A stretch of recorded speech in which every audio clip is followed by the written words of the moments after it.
In Austin, Texas, two bodies were discovered in a lakeside mansion on a humid September morning in 2009. For the elite circles of Texas high society, it was more than just a double homicide.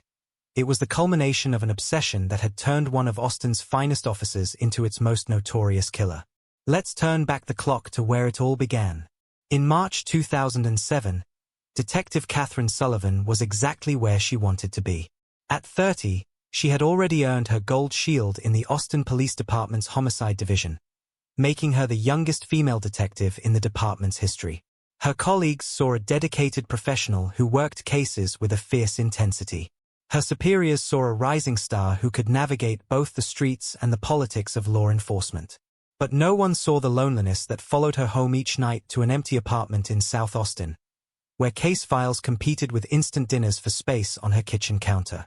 For Thomas Harrison, 2007 marked another year of expanding his real estate empire across Texas.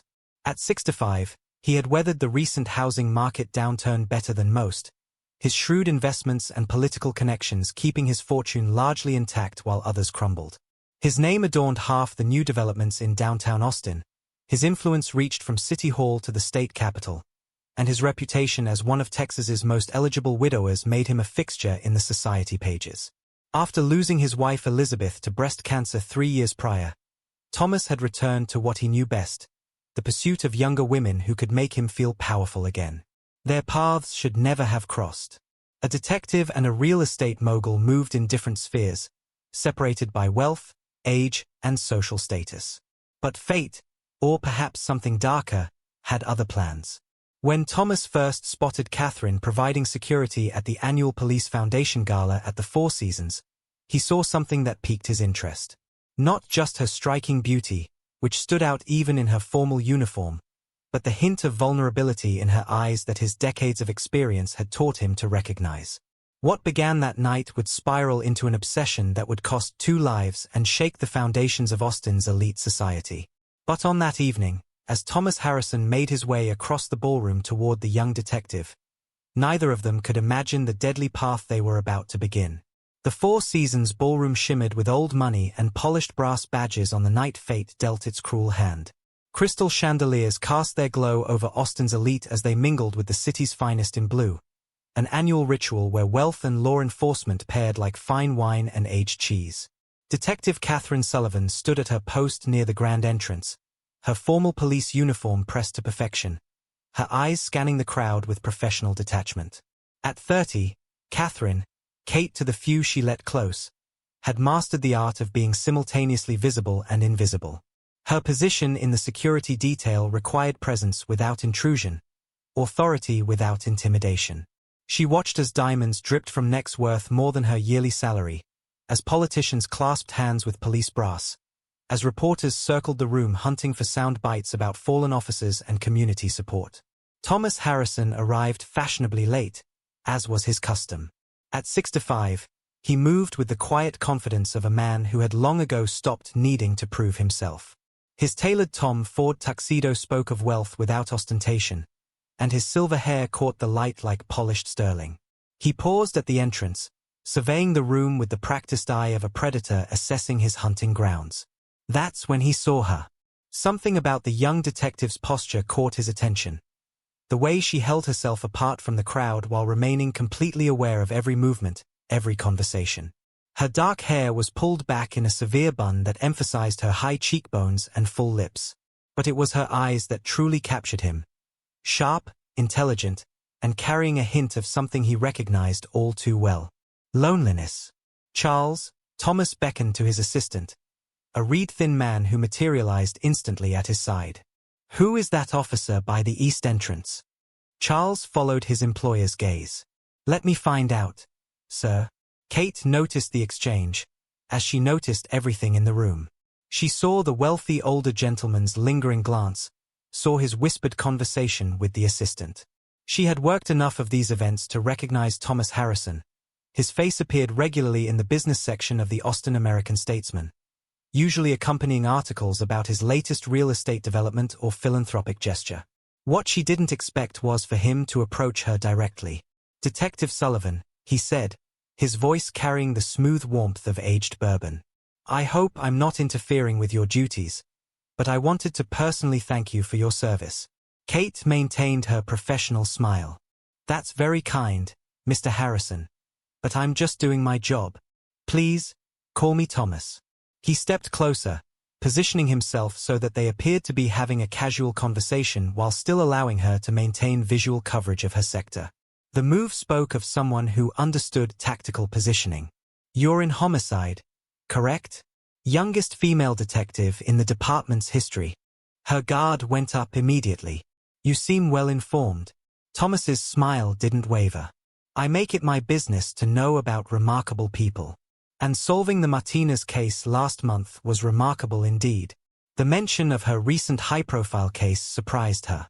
Most civilians only knew the sanitized version that had appeared in the press. You follow police cases closely. I follow excellence closely, Detective Sullivan. In any field. He paused, studying her with eyes that had seen too much and revealed too little. Would you allow me to buy you a coffee sometime? I'd love to hear your insights on community policing initiatives. I appreciate the offer, Mr. Harrison, but I don't. Thomas, he corrected gently. Mr. Harrison, she continued firmly, I don't fraternize with civilians while on duty. And off duty. I'm usually up to my neck in case files. He nodded, accepting her rejection with grace. Of course. I apologize for interrupting your work. Though I hope you'll permit me to make a substantial donation to the Fallen Officers Fund in your name. Before Kate could respond, a commotion near the bar drew her attention. Two drunk politicians were getting loud, their faces red with alcohol and indignation. She excused herself with a curt nod and moved to defuse the situation. Thomas watched her go, admiring the efficient way she handled the potential disturbance. Within minutes, both men were quietly escorted out, and the gala continued as if nothing had happened. Sir. Charles appeared at his side. I have that information you requested. Later that night, in his study overlooking downtown Austin, Thomas reviewed the file his assistant had compiled. Katherine Sullivan, graduated top of her class at the police academy, made detective in near record time. Unmarried, no serious relationships on record. Father was a beat cop killed in the line of duty when she was 12. Mother worked 2 jobs to put her through college. A stellar closure rate on homicide cases, with a particular talent for reading crime scenes.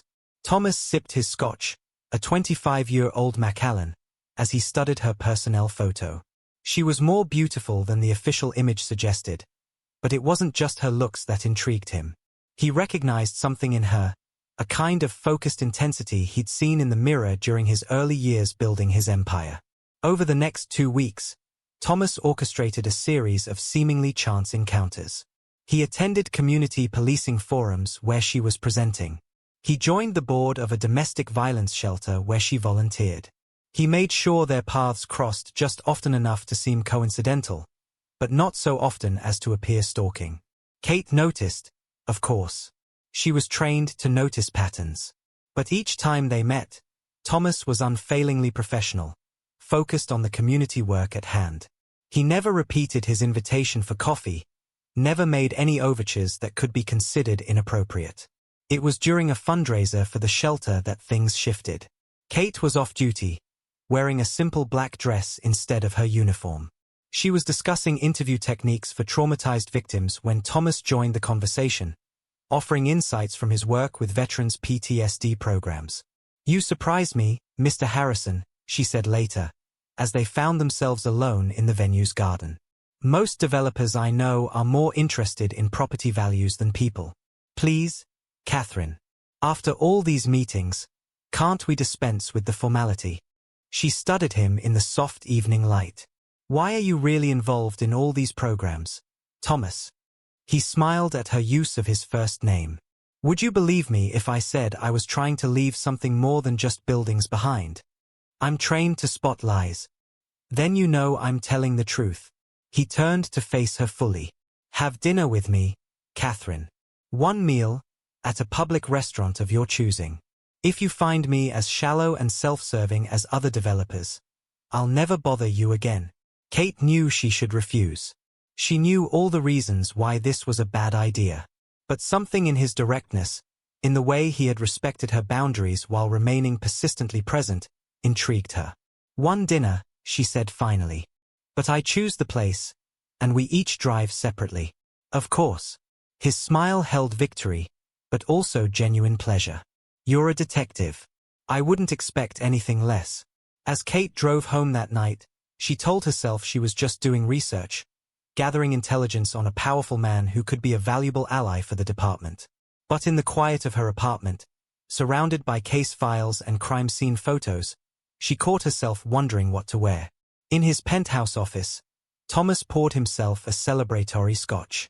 The stars twinkled over Austin's skyline as he reflected on the evening's progress. Katherine Sullivan was proving to be more fascinating than he had initially realized. Her intelligence, her complexity, her carefully maintained barriers, all of it drew him like a moth to flame. His phone buzzed, a text from his current mistress, asking when she would see him again. Thomas deleted it without responding. He had already instructed his lawyer to handle the usual arrangements, a generous severance package and a binding non-disclosure agreement. Thomas walked to the window, watching the city lights sparkle below. Katherine wasn't like the others. She wasn't looking for a sugar daddy or a stepping stone to social advancement. She was a challenge, a puzzle to be solved, a fortress to be carefully and methodically breached. And Thomas Harrison had never met a fortress he couldn't conquer. The stage was set. Neither of them could know that their upcoming dinner would be the first step down a path that would end in blood and headlines, in shattered lives and broken oaths. But that was still to come. For now, there was only the delicate dance of predator and prey, though it wasn't yet clear which was which. The lights of Austin twinkled on, indifferent to the drama unfolding in their glow, as two people lay awake in different parts of the city, each thinking about the other, each believing they were in control. They were both wrong. Café Blue in downtown Austin was neutral territory. Kate had chosen it carefully, public enough to be safe, upscale enough to make Thomas comfortable, but not so exclusive that she'd feel out of place. She arrived 15 minutes early, a habit born from years of surveillance work, and chose a table with clear sightlines to all exits. Thomas arrived precisely on time, dressed in a tailored charcoal suit that probably cost more than her monthly salary. He moved through the restaurant with easy confidence, nodding to other diners who recognized him. But his eyes never left her. "Katherine," he said warmly, taking his seat. "You look lovely." She had deliberately chosen her attire, a simple black blazer over a cream silk blouse, professional yet feminine. "Thank you for being punctual, Thomas. I value time, yours and mine." He studied the menu briefly. "Would you allow me to order for both of us? The chef here is an old friend." Kate felt her detective's instincts kick in. It was a small request, but also a test of control. "I prefer to order for myself." His smile widened, genuinely pleased. "Of course. I admire a woman who knows her own mind." Over dinner, Thomas proved to be a masterful conversationalist. He drew her out with questions about her cases, showing surprising insight into criminal psychology. He shared stories from his early days in real estate, the risks he'd taken, the failures he'd overcome. "You're very good at this," Kate observed, sipping her wine. "At what?" "Making people feel comfortable. Making them want to talk." Thomas leaned back, his eyes twinkling. "Is that your professional assessment, detective?" "It's an observation. I imagine it served you well in business. And you're very good at deflection." He reached across the table, his fingers brushing hers briefly. "Tell me something real, Katherine. Something not in your personnel file." The touch sent an unexpected shiver through her. Kate withdrew her hand, but not before noticing how his warmth lingered on her skin. "What makes you think you've seen my personnel file?" "Because you've certainly investigated me. Haven't you?" Their eyes met in a moment of perfect understanding. Of course she had investigated him, just as he had investigated her. They were both hunters, in their own ways.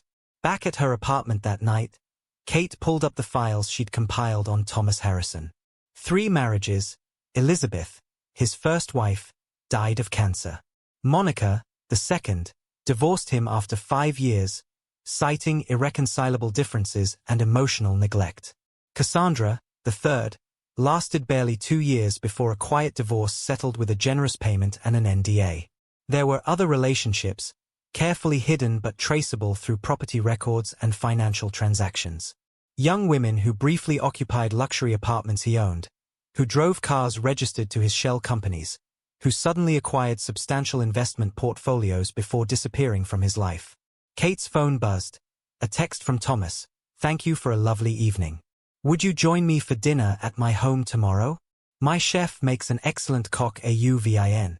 She stared at the message, her thumb hovering over the keyboard. Every instinct honed by years of police work told her to decline. Thomas Harrison was dangerous, not in the way the criminals she hunted were dangerous, but in a more subtle, seductive way. "I'll need to check my schedule," she replied diplomatically. His response came immediately. "Of course. Though I should mention that Police Chief Bennett will be joining us. He's an old friend, and when I mentioned our dinner, he expressed interest in discussing your community policing initiatives." Kate felt a surge of both admiration and wariness. Thomas had just outmaneuvered her, using her professional ambitions to circumvent her personal reservations. The chief's presence would make the dinner semi-official, giving her a legitimate reason to accept. "In that case, I'd be honored," she typed back. But when she arrived at Thomas's penthouse the next evening, the chief was nowhere to be seen. "Robert sends his deepest apologies," Thomas explained, ushering her into a stunning apartment with floor-to-ceiling windows overlooking the city. An emergency council meeting about the budget. Kate knew she should leave. The pretense for her presence had evaporated, leaving her alone with a man who had deliberately manipulated the situation. But the smell of cooking food and the warmth of the space drew her in. "Would you like to see the rest of the apartment while dinner finishes?" Thomas asked, offering her a glass of wine. The tour was a masterclass in subtle seduction. Each room revealed another facet of Thomas's life. The library filled with first editions, the art collection that spoke of genuine appreciation rather than mere wealth, the rooftop garden where he grew herbs for cooking.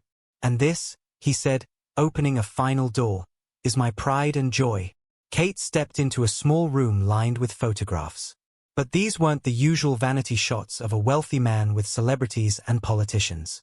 These were artistic studies of Austin's changing skyline, many focusing on the human cost of development. Families moving out of gentrifying neighborhoods, community gardens giving way to high-rises. "You took these?" she asked, studying one particularly poignant image of an elderly woman sitting on her porch, surrounded by moving boxes. "Photography is my therapy." Thomas moved closer, his presence warm behind her. "I needed a way to understand the impact of what I do. The human cost of progress." When Kate turned, he was inches away. The wine, the art, the surprising vulnerability he'd shown, it all conspired to lower her guard. When he kissed her, she knew she should stop him. Instead, her hands found the lapels of his jacket, pulling him closer. Their first time was intense, passionate, but also somehow tender. Thomas was an attentive lover, focused entirely on her pleasure. Afterward, as they lay tangled in his silk sheets, Kate tried to rationalize what had happened. "This can't happen again," she said, more to herself than to him. Thomas propped himself up on one elbow, studying her face. "Because I'm too old? Too rich? Too complicated? Because I'm a cop. And you're—" She gestured vaguely at their surroundings. "I'm what, Katherine? A man who wants to spend time with an extraordinary woman? Who sees you for who you are, not just the badge you wear." His words found their mark with surgical precision. How long had it been since someone had seen her as more than just a detective? How many relationships had failed because she couldn't separate herself from her job? "We'll be discreet," Thomas promised, his fingers tracing patterns on her bare shoulder. "No one needs to know." Kate knew she was standing on a precipice. One step back, and she could return to her ordered, lonely life. One step forward, and she would enter Thomas's world of wealth and shadows, of passion and secrets. She took the step forward. In the weeks that followed, they developed a careful routine. Private dinners at his penthouse, weekend trips to his ranch outside the city, stolen moments that existed outside the normal flow of time. Thomas was careful never to contact her at work, never to appear in public with her in any way that might suggest intimacy. But sometimes, late at night, as Kate watched him sleep, she would remember the files she'd compiled, the pattern of discarded lovers. She told herself she was different, that she understood the game they were playing. She was too smart, too experienced to lose herself in this affair. She didn't realize that she was already lost.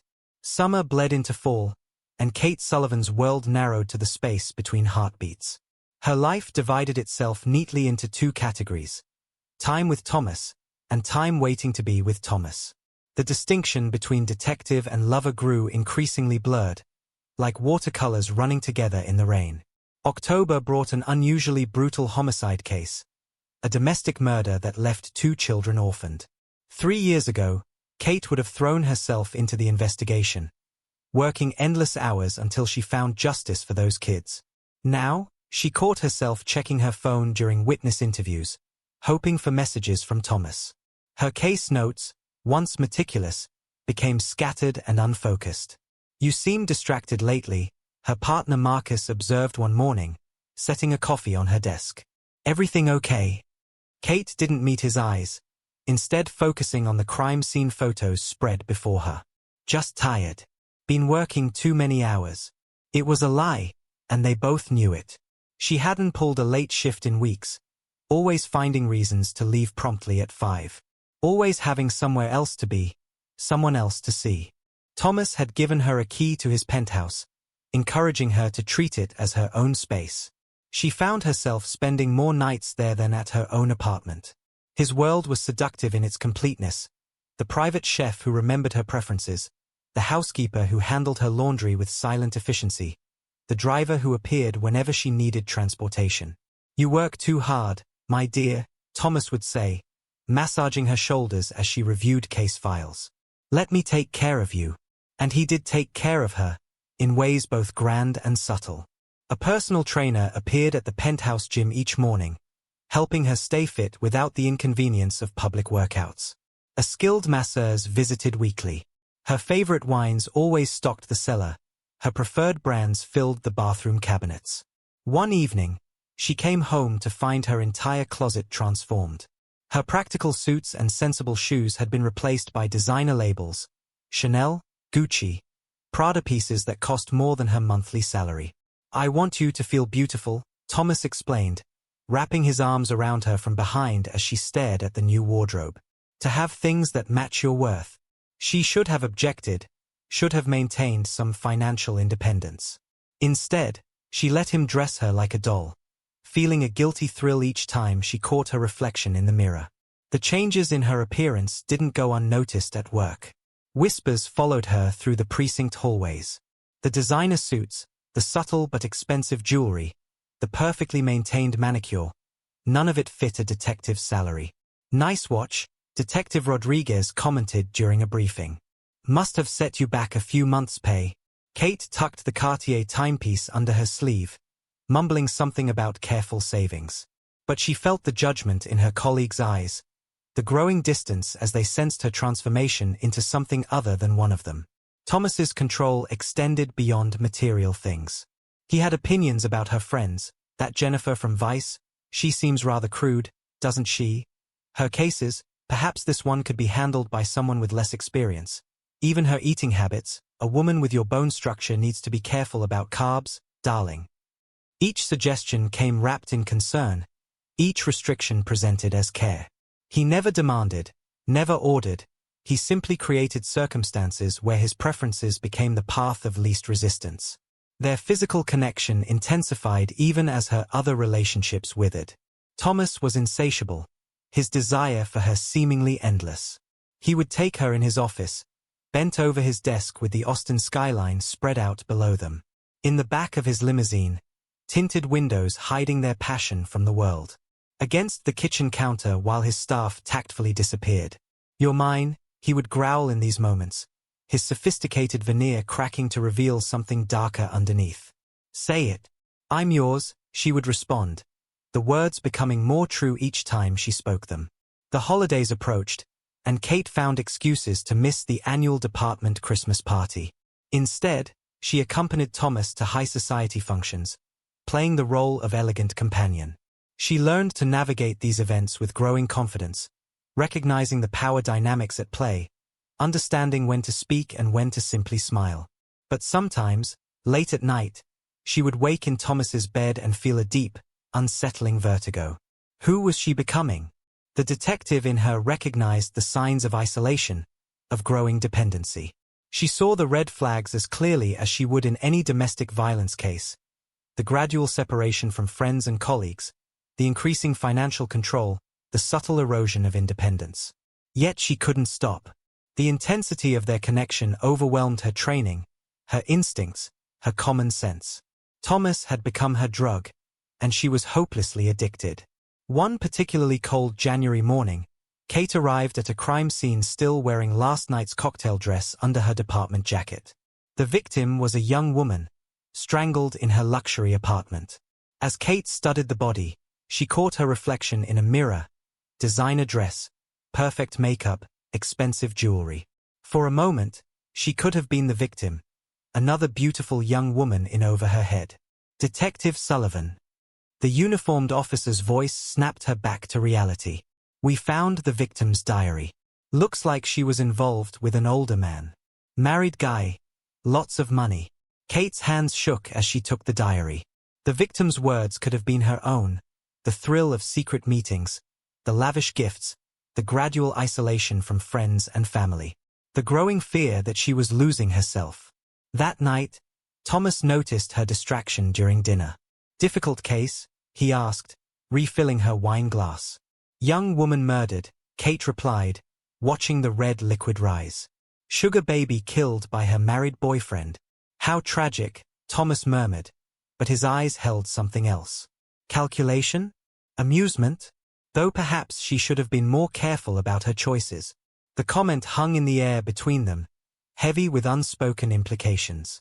Kate took a long sip of wine, letting the alcohol burn away her unease. Later, as Thomas moved above her in the darkness, his hands on her throat were gentle but firm. You would never leave me, would you, Katherine? He whispered. She knew the correct answer, knew what he needed to hear. Never. But even as the word left her lips, something in her chest tightened, and not just from his grip. She was a homicide detective. She knew better than anyone how these stories usually ended. The next morning, reviewing the dead girl's diary again at her desk, Kate found herself underlining phrases that echoed her own experience. The gradual surrender of autonomy. The intoxicating mix of luxury and danger.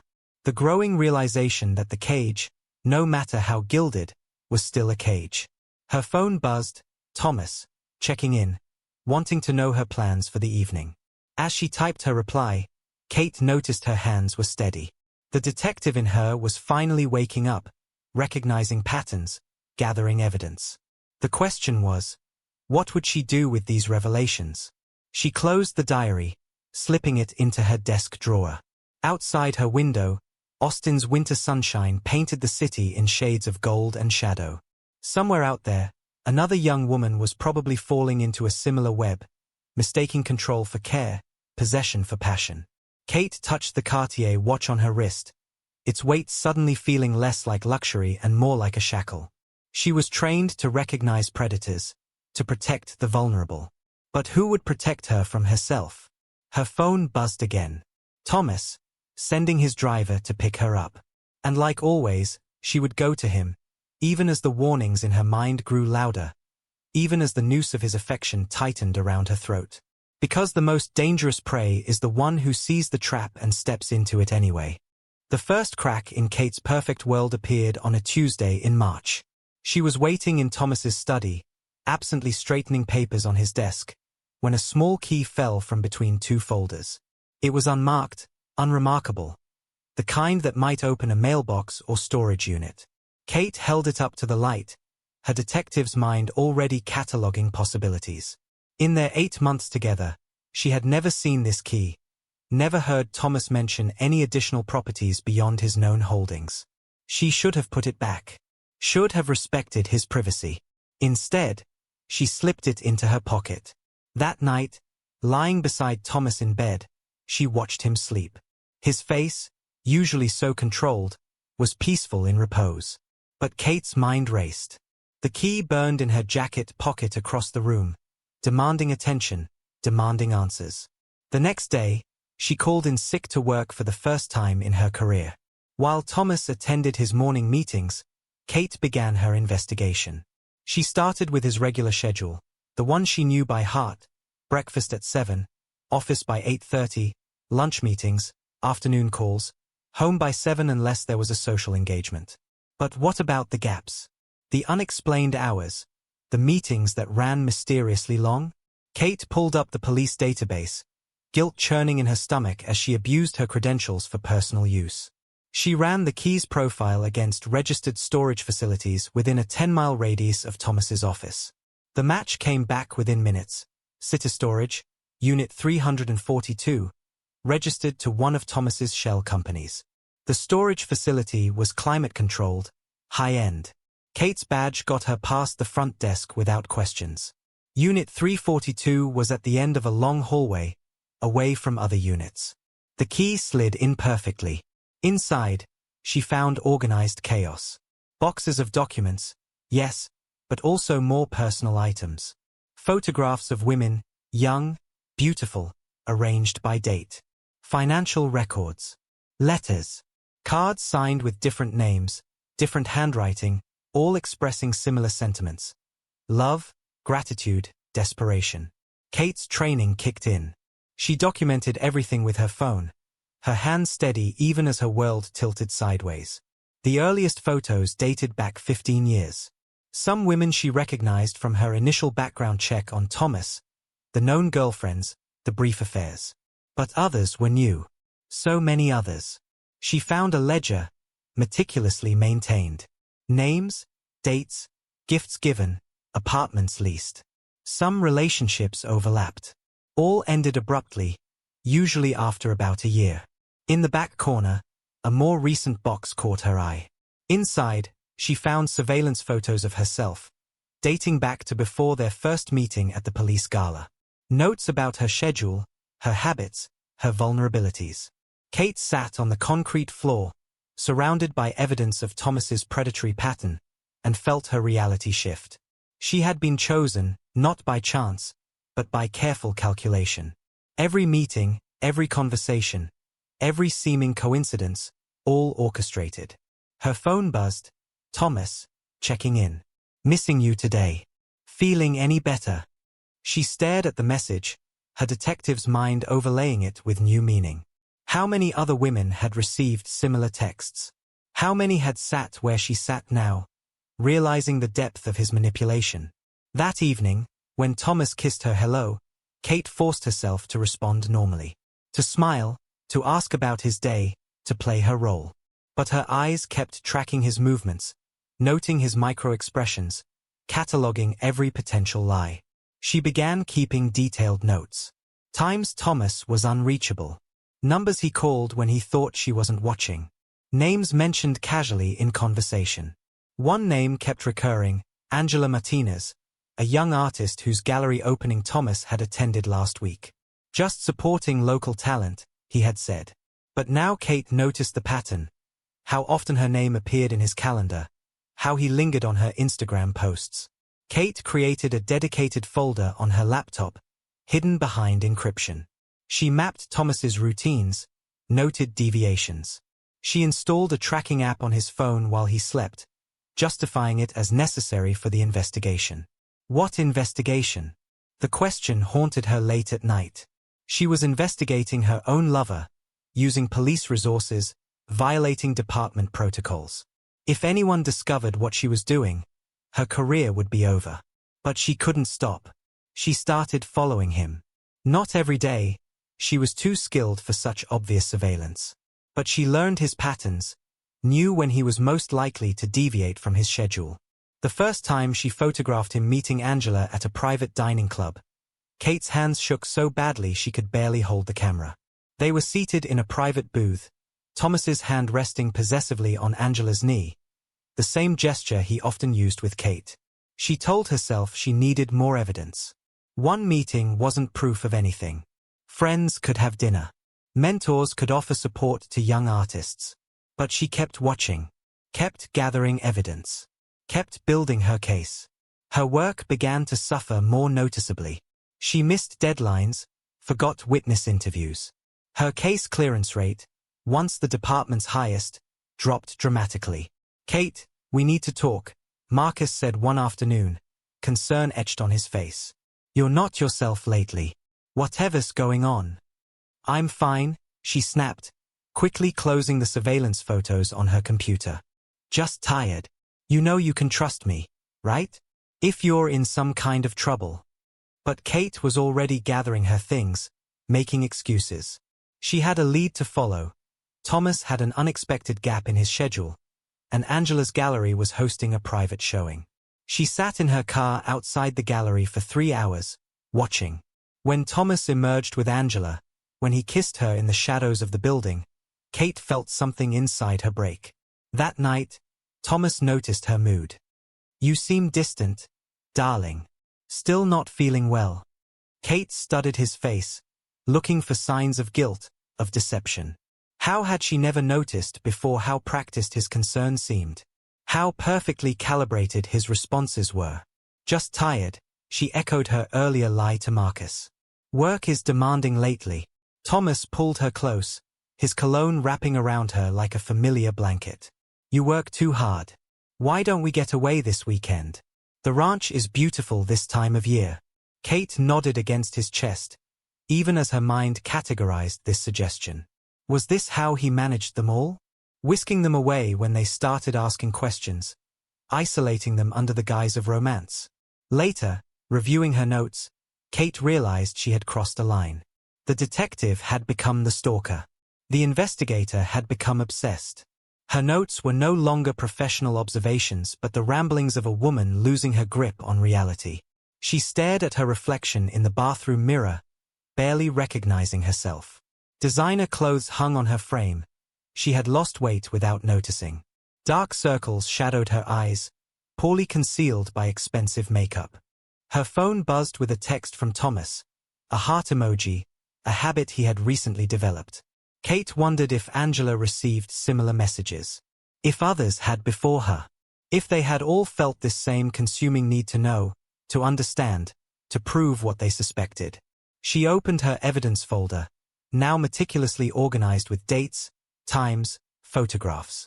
Everything a prosecutor would need to prove a pattern of predatory behavior. But what crime had Thomas committed? Breaking hearts wasn't illegal.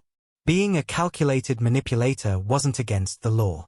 No, the only person breaking laws was Kate herself, misuse of police resources, unauthorized surveillance, stalking. She closed the folder and opened a bottle of wine. As she poured a glass, her hands steady now with practice, Kate realized she had become something she never thought possible. A cop who had lost her objectivity, a detective who had become the subject of her own investigation. And somewhere in the city, Thomas was probably with Angela, playing out the same script he had written so many times before. The thought made Kate's grip tighten on her wine glass until she heard it crack. She looked down at her hand, watching blood mix with red wine, and felt a strange sense of clarity. She needed to decide, walk away now, or follow this obsession to its inevitable end. The choice, she would later realize, had already been made. April brought rain to Austin, turning the city into a blur of gray shadows and reflected neon. Kate sat in her unmarked police car, watching water stream down the windshield as Thomas emerged from La Condesa with a woman who wasn't Angela Martinez. This one was younger, perhaps mid-20s, with the kind of ethereal beauty that belonged on magazine covers. Rachel Martinez. No relation to Angela, but the similarity in name struck Kate as darkly funny. Thomas certainly had a type, young, ambitious, beautiful. Always in need of a mentor, a patron, a lover who could open doors. Through her surveillance photos, Kate watched their relationship unfold like a familiar play. The accidental meetings at art galleries, Rachel was a photographer, the casual lunches that grew longer and more intimate, the lingering touches that became bolder with each encounter. Angela had been discarded as quickly and efficiently as the others. A generous severance package, a letter of recommendation, a gentle but firm suggestion that perhaps New York would be better for her career. Kate had watched that drama play out through her telephoto lens, noting how practiced Thomas's gestures of regret seemed. Now Rachel was taking Angela's place in the rotation, unaware she was walking into a trap that had been sprung dozens of times before. Kate's own relationship with Thomas was changing too. His touch grew perfunctory, his attention wandered during their conversations. The passionate nights became less frequent, replaced by late meetings and urgent business calls. The market's volatile right now, he would explain, kissing her forehead absently. These deals require constant attention. Kate recognized the signs. She had documented them meticulously in his previous relationships. First the emotional withdrawal, then the gradual physical distance, finally the carefully orchestrated separation. She was being phased out, relegated to the stack of photos and letters in storage unit 342. The realization should have broken her. Instead, it crystallized something inside her, turning her obsession into something harder, colder. One rainy evening, as Thomas cancelled their dinner plans for the third time that week, Kate made a decision. She drove to his penthouse, using her key one last time. The elevator ride up felt like a descent. She found them in his kitchen, Thomas and Rachel, wine glasses in hand, her camera equipment spread across the counter she had once considered her territory. They were studying photographs together, standing close enough that their bodies touched with every movement. Katherine. Thomas's voice carried only mild surprise, as if he had been expecting this moment. I didn't realize you were coming by tonight. Rachel startled, stepping away from Thomas. Oh, I'm sorry. I didn't know. Thomas, you didn't mention. Rachel, would you give us a moment? Thomas's tone was gentle but firm. Professional. As if Kate was a business associate rather than a woman who had shared his bed for nearly a year. After Rachel gathered her equipment and left, silence filled the penthouse like smoke. Kate stood in the kitchen doorway, cataloging changes in the space she had once considered home. Rachel's coffee mug in the sink. A different brand of wine in the rack. Small signs of replacement. I suppose we should talk, Thomas said, pouring himself another glass of wine. He didn't offer her one. How long? Kate's voice sounded strange to her own ears. Katherine, let's not do this. You're an intelligent woman. You must have known this wasn't permanent. How long? Thomas sighed, swirling the wine in his glass. Rachel? A few weeks. But that's not really what you're asking, is it? You want to know how long I've been planning to end things with you. His casualness struck her like a physical blow. All those nights she had spent watching, documenting, obsessing, and he had known. Had probably been amused by her attempts at surveillance. You never cared, did you? The detective in her needed to understand, to gather evidence even now. Any of it. It was all just practice. That's not true. Thomas set down his glass, his expression softening into something that might have been genuine regret. I cared for you, Katherine. More than most, actually. You were different, intelligent, complex. I enjoyed our time together. Enjoyed. The word tasted like ashes. Like you enjoyed Angela? And the others before her. His eyes sharpened. Ah, so you found the storage unit. I wondered if you might. Tell me, did you use police resources for your little investigation? That seems like the kind of thing Internal Affairs might find interesting.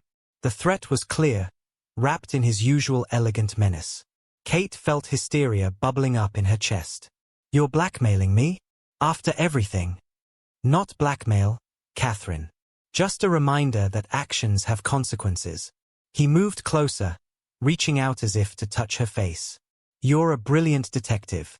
Don't throw away your career over something as trivial as a failed relationship.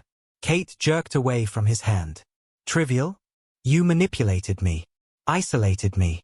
Made me think. Her voice broke. Made you think what? That you were special. Thomas's smile was almost pitying. My dear, you did that yourself. I simply provided opportunities. Everything else, your obsession, your surveillance, your gradual withdrawal from your career and colleagues, those were your choices. The worst part was, he was right. She had walked into this with her eyes open, ignoring every red flag, dismissing every warning sign. Her training, her experience, her instincts, all sacrificed on the altar of her own desperate need to be chosen, to be special. Why Rachel? The question escaped before she could stop it. Why her? Why not? Thomas shrugged elegantly. She's young, talented, beautiful, hungry for success. Much like you were, before you let this relationship consume you. Kate felt something snap inside her chest. Before she realized what she was doing, she had grabbed his wine glass and hurled it against the wall. The crystal shattered, leaving a blood-red stain on the expensive wallpaper. Thomas didn't flinch. Feel better. You're a monster. The words came out in a whisper. No, Katherine. I'm just a man who knows what he wants and how to get it. The real question is, what are you? A respected detective? Or a woman who stalks her ex-lover and throws tantrums when things don't go her way? Kate turned and walked out of the penthouse, her legs somehow carrying her to the elevator, through the lobby, to her car. She sat behind the wheel, rain hammering the roof, and felt herself fragment. Hours passed. Or maybe minutes. Time lost meaning as Kate's mind spiraled through memories, each one tainted now by the knowledge of her own willing blindness. Every kiss, every touch, every whispered promise, all part of a script he had perfected through countless rehearsals. Her phone buzzed, a text from Thomas. I've instructed building security to deactivate your key card. Please return the apartment key at your convenience. I wish you the best, Katherine. Formal. Professional. As if they had never shared anything more intimate than a business arrangement. Kate drove home in a daze, but instead of going to her apartment, she found herself parked outside Rachel's building. Through the window, she could see the young photographer moving around her studio apartment, talking animatedly on the phone. Was she speaking to Thomas? Planning their next meeting? Believing herself special, chosen, different from all the others? The detective in Kate knew she should drive away. Go home. Accept the end of another of Thomas Harrison's carefully curated relationships. But something darker had taken root in her heart. Something that had been growing in the shadows of her obsession, fed by every surveillance photo, every documented lie, every piece of evidence she had gathered. Kate opened her laptop, pulling up the folder containing months of investigation. Photos, financial records, patterns of behavior. Not enough for a criminal case. Thomas was too careful for that. But enough to destroy his reputation, his carefully maintained image, his next conquest. No, not enough. None of it was enough. In her mind, she saw Rachel falling into the same trap she had. Saw Thomas playing out his cycle of seduction and disposal again and again. Saw other women sitting in storage unit 342, discovering their own replacability. Kate's hand moved to her service weapon, its weight familiar and comforting. She was a detective. She knew how to plan, how to execute, how to avoid detection. She also knew, with the clarity of someone passing a point of no return, that Thomas Harrison needed to be stopped. Not exposed, not warned, not threatened. Stopped. The rain continued to fall, washing away the last traces of Detective Katherine Sullivan, leaving behind something harder, darker, more dangerous. Someone who had nothing left to lose. Revenge, Kate had learned from years of homicide cases, was best served methodically. She had seen too many crimes of passion fail, too many perpetrators caught because they acted on emotion rather than logic. She would not make those mistakes. Her dining room became a war room. Photos covered the walls, Thomas's daily routines, Rachel's schedules, building layouts, security rotations. 15 years of police work had taught her how to plan a murder. Now, she would use that knowledge to commit one. Kate started with the fundamentals. First rule of homicide investigation. The killer is usually known to the victim. She had an advantage there. She knew Thomas's habits intimately. Knew when he was most vulnerable, when his guard was lowest. Second rule, establishing alibis. She pulled up her work schedule, requesting specific shifts that would place her visibly elsewhere during the planned execution. She volunteered for extra assignments, making sure colleagues would remember her presence. Good to have you back, Sullivan, her captain said, noting her renewed dedication. We're starting to worry we'd lost you. If only he knew how right he was. She chose her weapon carefully. Not her service pistol. That would be traced immediately. Instead, she acquired a ghost gun, piece by piece, from different sources. Her badge made questions disappear, her knowledge of gun trafficking investigations showing her where to look. The murder scene required special consideration. Thomas's penthouse had too many cameras, too many witnesses. Rachel's apartment was too obvious. But Kate remembered something from her surveillance. Thomas had recently purchased a secluded lake house outside Austin, a romantic getaway for his new conquest. She studied the property through police satellite imagery, noting access roads, blind spots, potential escape routes. The lake house was perfect, isolated, but not suspiciously so. Private, but not fortress-like. A place where a couple might reasonably spend a weekend, where gunshots might be dismissed as hunters in the nearby woods. Kate created a burner email account, using public computers at various libraries. She began sending Thomas messages. Nothing threatening, nothing that would alert him. Just reminders of his pattern, quotes from his previous lovers, photos of his meetings with Rachel. Remember Elizabeth, she wrote, referring to a woman from 3 years ago. She thought she was special too. Thomas never responded, but she knew he was reading them. His security detail became more visible, his movements more cautious. Good. Let him be afraid. Let him feel hunted. Rachel remained oblivious, floating through her days in a Thomas-induced haze. Kate watched her at art galleries, at coffee shops, at the same restaurants where she had once sat across from Thomas herself. The young photographer was already changing her style, wearing clothes that matched Thomas's preferences, ordering wines he approved of. Poor little bird, Kate whispered, watching through her camera lens. You don't even see the cage yet. The technical aspects of the plan came together with disturbing ease. Kate knew how to disable security systems, how to eliminate DNA evidence, how to stage a crime scene. She had taught seminars on these topics, showing other officers what to look for. Now she would show them what to miss. She established patterns, building a foundation for the perfect opportunity. Anonymous tips sent patrol cars away from the lake house area at specific times. Casual mentions to colleagues about an upcoming fishing trip to create artificial distance from the location. A carefully crafted digital trail suggesting she was becoming obsessed with a different case entirely. Kate withdrew cash in small amounts over several weeks, building a reserve that wouldn't trigger banking alerts. She purchased supplies from different stores across 3 counties: gloves, cleaning materials, dark clothes. Nothing suspicious on its own, everything deadly in combination. The plan crystallized one rainy evening as she reviewed her surveillance photos.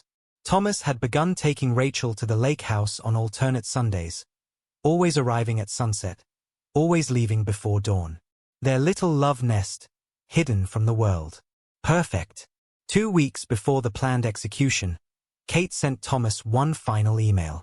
Do you remember what you said to me that first night at the gala? About following excellence? I've been following you, Thomas. Following your pattern, your habits, your lies. Soon Rachel will know too. Soon everyone will know. She drafted her resignation letter but didn't send it. That would come later, after it was done. She updated her will, arranged for her cat to be cared for, tied up loose ends with the precision of someone who knew she was crossing a line that couldn't be uncrossed. The weekend before the planned hit, Kate went through her cases methodically, ensuring nothing would be compromised by her absence. She handed off sensitive files to colleagues, cleared her desk of pending work. Taking some personal time, she told Marcus when he asked. Going to do some fishing. Clear my head. Good for you, he said, relief evident in his voice. You've seemed intense lately. If he only knew. Kate spent the final days in preparation mode. She drove the route to the lake house repeatedly, timing traffic patterns, noting police patrols. She memorized guard rotations at Thomas's building, watching Rachel's comings and goings. The weapons were cleaned, loaded, secured. The escape route was planned, alternate paths mapped. Everything was in place, waiting only for execution.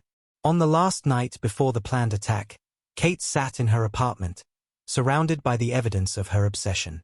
Photos, notes, plans, the documentation of her descent from protector to predator.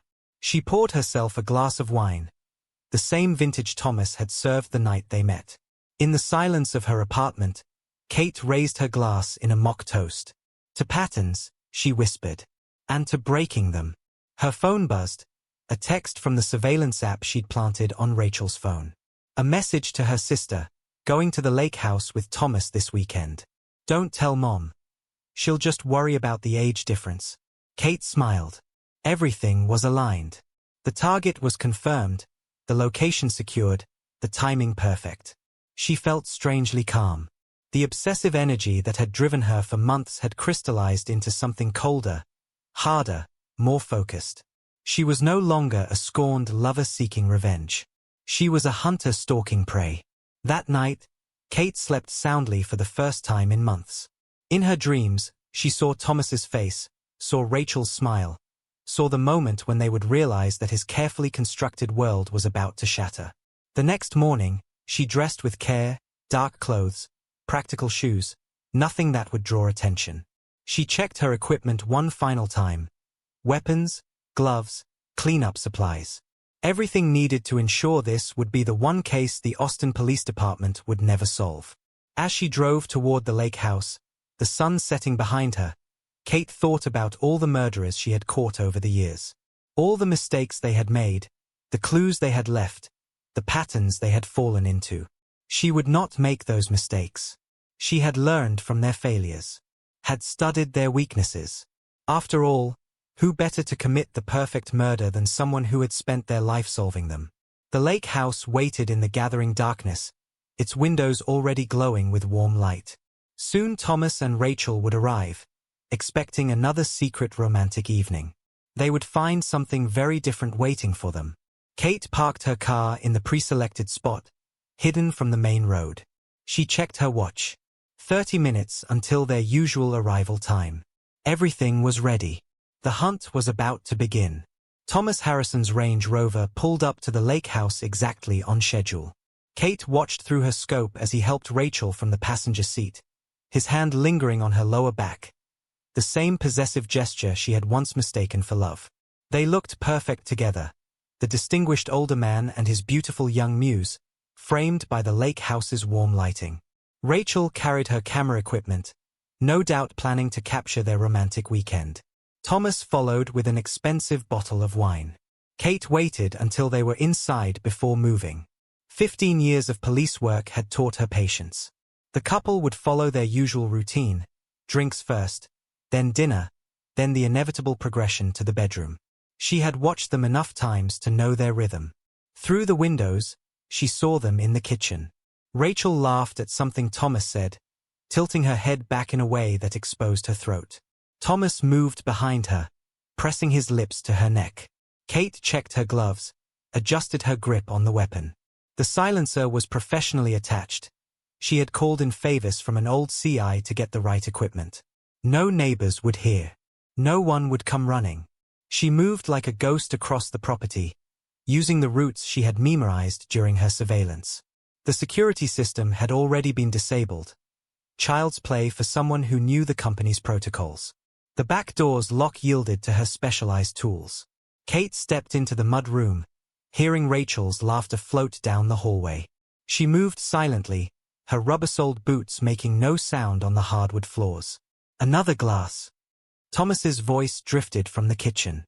I shouldn't, Rachel replied. I want to take some photos while the light's still good. The light can wait. Kate reached the kitchen doorway. They were so absorbed in each other they didn't notice her presence.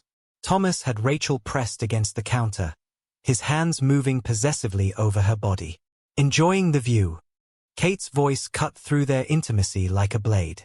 They jerked apart. Thomas recovered first, his face smoothing into practiced calm. Katherine. This is unexpected. Rachel looked between them, confusion turning to understanding. You're the ex he told me about. The cop. Detective, Kate corrected, raising the weapon. And yes, I'm the ex. Just like Angela was the ex before me. And Elizabeth before her. And all the others. Thomas pushed Rachel behind him. A protective gesture that might have seemed noble if Kate hadn't seen him perform it before. Katherine, you're clearly unwell. Let's talk about this. We're past talking, Thomas. Kate's hand was steady, her voice calm. Rachel, step away from him. Rachel didn't move, her fingers clutching Thomas's jacket. I'm calling the police. No, Kate said softly. You're not. The first shot took Thomas in the chest. He stumbled backward, genuine surprise crossing his face for the first time since Kate had known him. The second shot caught Rachel before she could scream. They fell together, their blood mixing on the imported tile floor. Kate watched them die with professional detachment, noting time of death, blood spatter patterns, position of the bodies. Then she went to work. The scene had to tell a story, jealous lovers' quarrel. Rachel discovering Thomas's pattern, confronting him. Violence erupting. Murder-suicide, with Rachel as the shooter. Kate planted the evidence methodically, the printouts of Thomas's previous relationships, the threatening emails, the gun that would be traced to Rachel's recent purchase. She cleaned as she went, eliminating traces of her presence. The rain that had started falling would wash away any exterior evidence. By the time she finished, the scene was perfect, tragic but explainable. Just another case of love gone wrong. Kate was 5 miles away when her police radio crackled with the first report. A neighbor had heard Rachel's car screech away, a recording Kate had played through the vehicle's speakers before wiping it clean and parking it down the road. She drove home, took a shower, and went to bed. When the call came from the precinct 3 hours later, she answered with sleep-drugged confusion. Sullivan? We need you at a scene. Double homicide at the Harrison Lake house. The developer? Thomas Harrison. Yeah. It's bad. You were primary on a few cases involving his properties, right? Give me 20 minutes. Kate arrived at the scene dressed in her usual work clothes, coffee in hand. She watched her colleagues process the evidence she had planted, photograph the bodies she had positioned, draw the conclusions she had crafted. Looks like a murder-suicide, Marcus told her, shaking his head. The girlfriend found out about his history with women, confronted him. Must have been planning it. We found a recently purchased gun registered in her name. Kate nodded, playing her role perfectly. Only someone watching very closely would have noticed how her eyes lingered on Thomas's face, how her hand tightened slightly on her coffee cup when the bodies were bagged. The investigation proceeded exactly as she had planned. Rachel's sister confirmed recent emotional disturbance. The threatening emails were traced to Rachel's computer. The gun purchase was verified. But Kate had forgotten one thing. She had taught many of these investigators herself. Had trained them to look deeper, to question convenient narratives. It was Marcus who first noticed the discrepancy. The blood spatter pattern didn't quite match the supposed positions. The bullet trajectories suggested a shooter of a different height. Then someone remembered Kate's recent obsession with surveillance. Her sudden recovery. The convenient timing of her arrival at the scene. The investigation turned slowly, inexorably, toward one of their own. When they came to arrest her, Kate was sitting in her apartment, surrounded by the evidence she had failed to destroy. Her walls were still covered with surveillance photos. Her computer still held the files documenting Thomas's patterns. Why'd you keep all this? Marcus asked as he regretfully read her rights. You're better than this, Kate. You know how to clean up. Kate smiled, touching a photo of Thomas and Rachel at the lake house. Because some stories need to be told. Some patterns need to be broken. The trial was a sensation. The decorated detective turned vigilante. The wealthy developer's history of predatory relationships exposed. The young artist caught in the crossfire. Kate sat through it all with the same detached calm she had shown at the lake house. She declined to testify, declined to explain, declined to show remorse. The verdict was inevitable. Guilty on 2 counts of first-degree murder. The sentence, life without parole. On her last night of freedom before beginning her sentence, Kate sat in her cell and wrote letters. To Thomas's previous victims, explaining why she had done it. To Rachel's family, apologizing for making her a casualty of revenge. To her colleagues, thanking them for seeing through her perfect plan. The final letter was to herself, trying to pinpoint the moment when justice had become vengeance, when protection had become destruction. She never finished it. Years later, another young woman would sit across from Kate in prison, recording her story for a true crime documentary. She would ask the question everyone wanted answered. Do you regret it? Kate would look at her, young, beautiful, ambitious, just like Rachel, just like she had once been, and say simply, some predators need to be stopped. Sometimes the law isn't enough. In her maximum security cell, Kate kept a single photo, Thomas and Rachel at the lake house, in their final moments of happiness. A reminder of what obsession costs, what love corrupts, what justice demands. The end of one pattern, the beginning of another. And in Austin, at certain charity galas, people still whispered about Thomas Harrison and his last detective, about passion and betrayal, about the thin line between justice and revenge. But they whispered carefully, watching over their shoulders, because they had learned what Kate Sullivan had taught them. Sometimes the most dangerous predators are the ones who once protected you from them.